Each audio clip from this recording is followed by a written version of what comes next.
Good evening, everybody.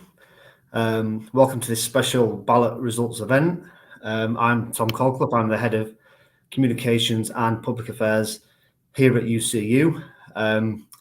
Thanks, first of all, to all of you for joining us, especially at such short notice. But hopefully today, or right now, Jo will be able to update you with the results on the Four Fights ballot. So without further ado, I'm going to introduce our General Secretary, Jo Grady. So hi everyone, and thank you, Tom, for the introductions.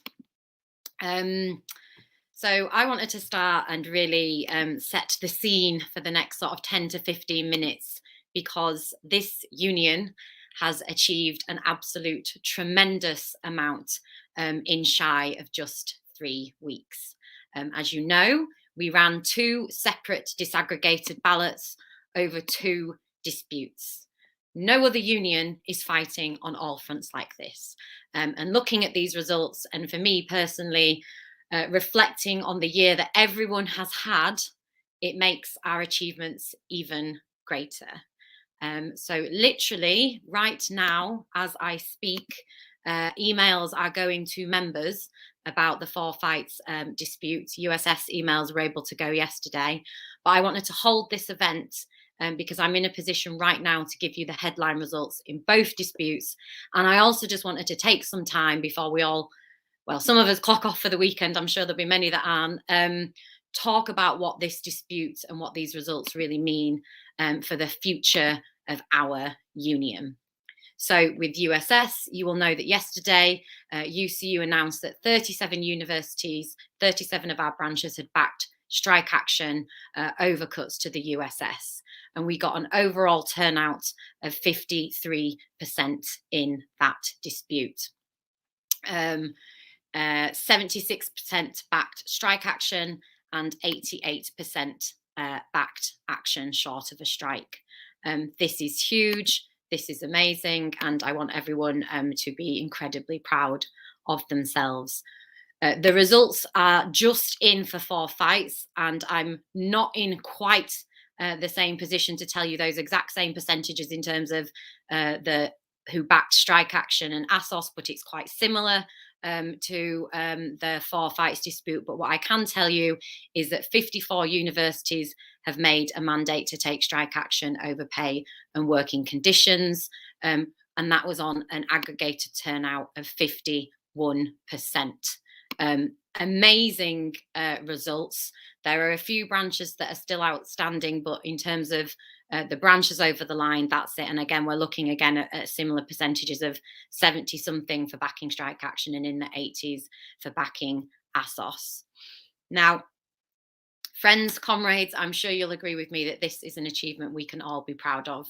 Branch activists, UCU staff, we've all been working tirelessly to deliver these results, and we've achieved something I have not seen any other union do, which is to nationally beat that 50% turnout threshold required by unions of the anti-trade union law, not just once, but twice in 2 simultaneous ballots. And if we were all together in a big room right now, I'd be wanting everyone to go absolutely noisy and clap, because it is huge. What I will say is where I think this takes us, because obviously decisions were taken earlier this year to run these ballots on a disaggregated basis. But as I say, if we aggregate them together, we've got a 53% turnout and a 50.6% turnout. There are other unions with more money, more resources than ours, who haven't been able to effectively organise and mobilise members like we have. But we keep doing this. And indeed, we've done it during a pandemic when our normal means of organising are not available to us. You know, and many of us, I know, because I've been speaking with so many people, are burned out, mainly from working in the sector that we want to see change. And it makes me incredibly proud to be General Secretary of this union, and really a privilege to be trusted to lead it.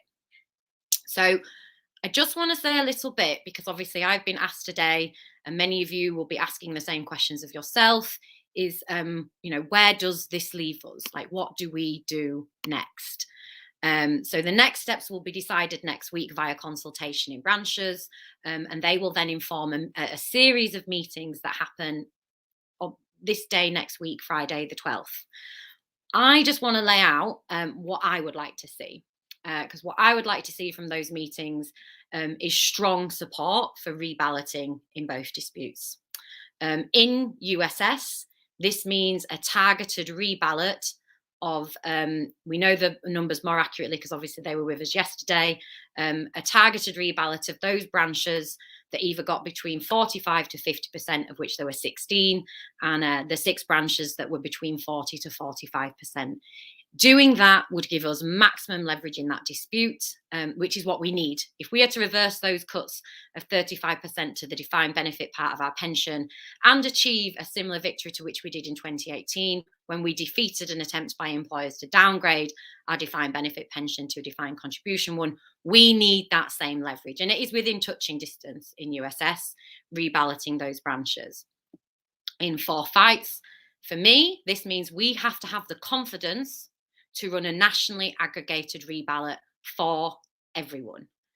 When I ran for General Secretary in 2019, I did so on the basis that this union is a union that cares about casualisation, that this union is a union that is determined to end burnout culture and reclaim universities as decent places to work, decent places to learn. And these results, including the results we saw in 2019, shows there is an appetite for engagement and participation in the Four Fights dispute. Since I took tenure in 2019, all of those things I thought before I was elected, I've been proved right. We, as a union, as members, want to do this. 51% of people wanted to do this. But much like USS, we need that maximum leverage if we're to transform this sector and win big. And that means having every single branch involved in any industrial action that we take. Every branch pulling together, every UCU member taking a stand together. And if we keep running disaggregated ballots, that is more difficult. If we run an aggregated ballot, we can do this on our next attempt. We don't need to target X number to beat the threshold this time. We can do it all together. We can do it nationally, just as actually we have done today with that 51% turnout. If we had aggregated these ballots, we would potentially have been declaring potential strike action in 152 universities. As it stands, we've got a mandate for 54. I have confidence we can do this, and I want you to have the same confidence that we can do this. I want us to fight it with everyone in it, and to make our university leaders really confront the misery and the indignity that they create to get the change that we deserve. In the email that will be coming out to you shortly, I make it clear that I think an appropriate time for reballoting in both these disputes is the new year, early in the new year. There are merits, and I hear them to those who will want to go straight away. My heart goes out, and the frustration that must be felt in those branches who missed out on turnout by, a handful of votes. But I firmly believe that we are best to regroup, recharge, and do this when we've had a chance to come back rested and refreshed. That does not mean that I want us to do nothing, however. This anger is real. The injustices we face are real. And we need to show employers that we're not going to fold away quietly whilst we wait for more branches to join us in this dispute via reballot. So at these important meetings next week, I would like to see us call for separate days of action before the end of term, one for USS and one for Four Fights. In branches where there is a strike mandate, that would be strike action. In branches that aren't there, that will be action for those who can. I want these to be what UCU strike days and action days are always. I want them to be big, joyful days of resistance.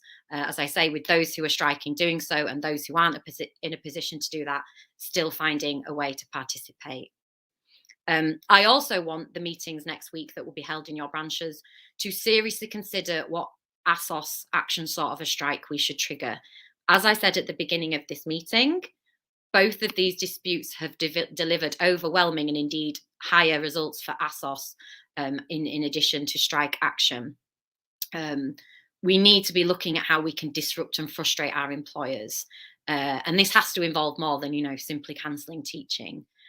Making full and expansive use of our many members in professional services and those who do research. And I think, if we are also to make these reballots a nationally aggregated ballot that I would like to see successful, I want to see us in a position to take additional disruptive action in the new year during that reballot period. This would bolster our campaign. It would bring various forms of direct action to bear on campus. It would allow us to target our campaigning and to really ramp up this dispute during that reballot period in order to bring even more people with us and ramp up that turnout, particularly for the aggregated pay and pay related ballot. I know many of you are in agreement with me on this because I've simply spoken to so many of you, indeed thousands of you over the past few weeks. But you need now to speak with each other and in your branches. A consultation will start on Monday. If your branch hasn't contacted you about how you can participate, I want you to contact them. Obviously, I've made my views clear, but this is your union and you need to play your role. Use your democratic structures available to you to ensure that next week we are all pulling forward together as one union, deciding on the best tactics to win these disputes, and really putting ourselves in the strongest position to win not just future disputes, but any issue we are presented with. And I know this is going to be hard work.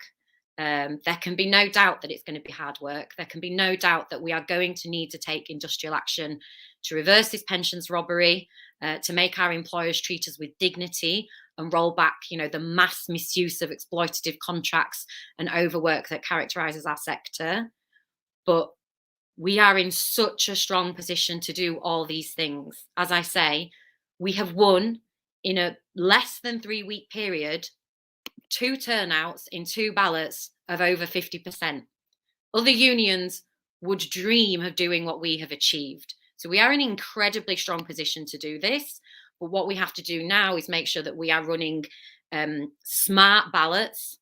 For me, that means an aggregated ballot in one of these disputes, really spotlighting our campaigns and choosing the right tactics, deciding on the ASOS, taking some, as I said, some of those days of action, both this year and in the new year.